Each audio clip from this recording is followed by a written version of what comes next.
Halo Sobat, berjumpa lagi di Nuril Channel dalam video pembelajaran seputar manajemen pendidikan pada lingkup materi pemasaran pendidikan.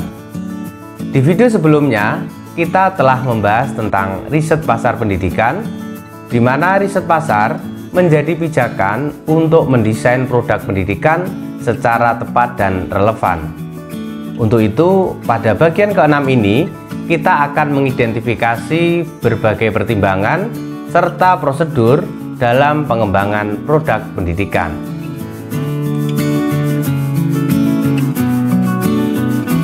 Dalam strategi marketing mix, dikenal konsepsi 4P, yang meliputi produk, price, place, serta promotion. Dan produk berperan penting dalam menopang program-program pemasaran. Di ranah produk pendidikan, kita kenal dua jenis produk, yakni produk dalam wujud layanan proses kependidikan seperti kegiatan pembelajaran atau ekstrakurikuler. Selain itu, produk pendidikan dalam wujud lulusan. Keduanya memiliki perbedaan dan karakteristik masing-masing.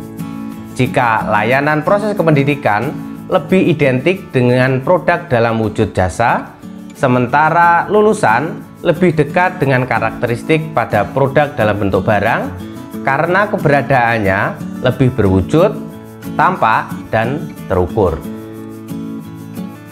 Secara konseptual, produk pendidikan merupakan segala bentuk layanan pendidikan yang ditawarkan kepada konsumen untuk memenuhi keinginan atau kebutuhan. Jenis dan lingkup produk-produk pendidikan dapat diidentifikasi sebagai berikut. Dalam penyelenggaraan sistem pendidikan, lembaga pendidikan tentu menyediakan berbagai jenis layanan pendidikan, antara lain layanan akademik, layanan penunjang akademik, dan layanan administratif. Layanan akademik misalnya proses pembelajaran dan kegiatan praktikum.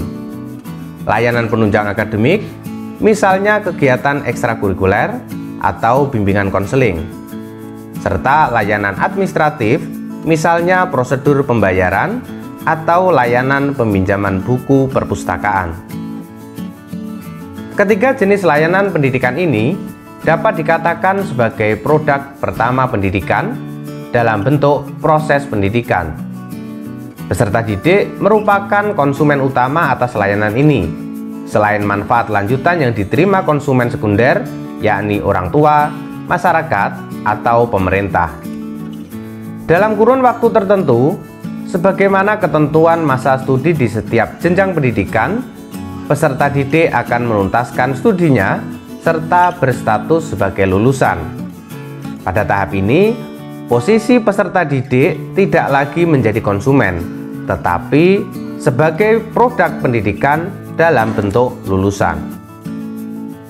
Output pendidikan dalam bentuk lulusan dapat dikatakan sebagai produk kedua yang dihasilkan oleh lembaga pendidikan.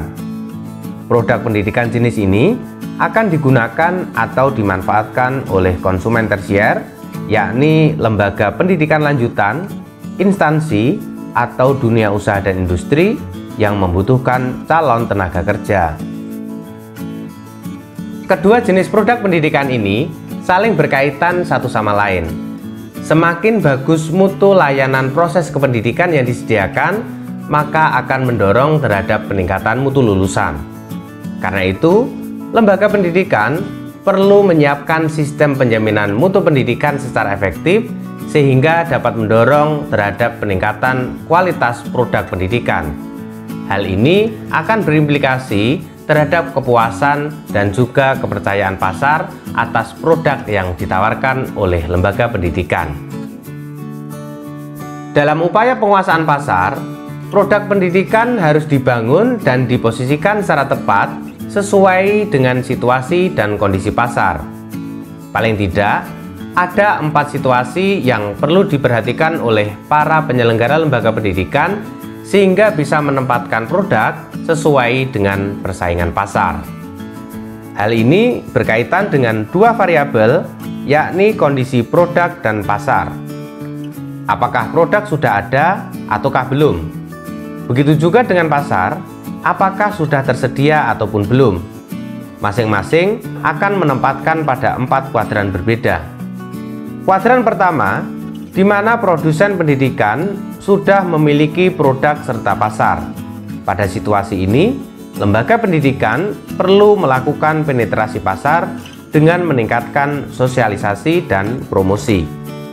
Kedua, ketika lembaga pendidikan sudah memiliki produk pendidikan tetapi belum tersedia pasar, maka dalam hal ini perlu prioritas pada strategi pengembangan pasar.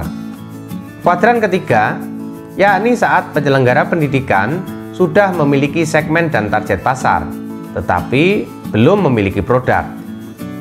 Maka strategi yang perlu dilakukan adalah melakukan pengembangan produk baru pendidikan. Misalnya, membuka lembaga pendidikan atau program studi baru. Serta yang keempat, ketika penyelenggara pendidikan belum memiliki produk dan juga target pasar, maka yang perlu dilakukan adalah diversifikasi melalui pendekatan bauran pemasaran. Dengan melakukan pemetaan situasi pasar secara detail dan menyeluruh, diharapkan dapat membantu dalam pengembangan produk pendidikan agar benar-benar relevan dengan kebutuhan pasar. Karenanya, lembaga pendidikan perlu menyusun standar mutu pada setiap produk yang akan ditawarkan. Misalkan standar mutu untuk layanan proses pembelajaran, hal ini mencakup kualifikasi pendidik, kelengkapan kurikulum, ketersediaan sarana prasarana, serta kebijakan lembaga pendidikan dalam menunjang kelancaran proses pembelajaran. Dengan demikian, keberhasilan tujuan pemasaran pendidikan akan sangat dipengaruhi oleh keberadaan produk pendidikan, yakni produk pendidikan yang berkualitas serta relevan dengan kebutuhan pasar.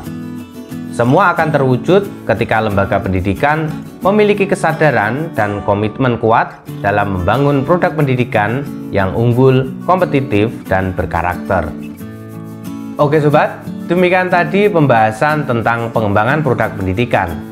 Kita akan bertemu kembali pada video berikutnya dengan tema perhitungan harga dan biaya pendidikan. Silahkan berikan pertanyaan, komentar, dan saran pada kolom di bawah ini. Terima kasih, sampai jumpa. Wassalam.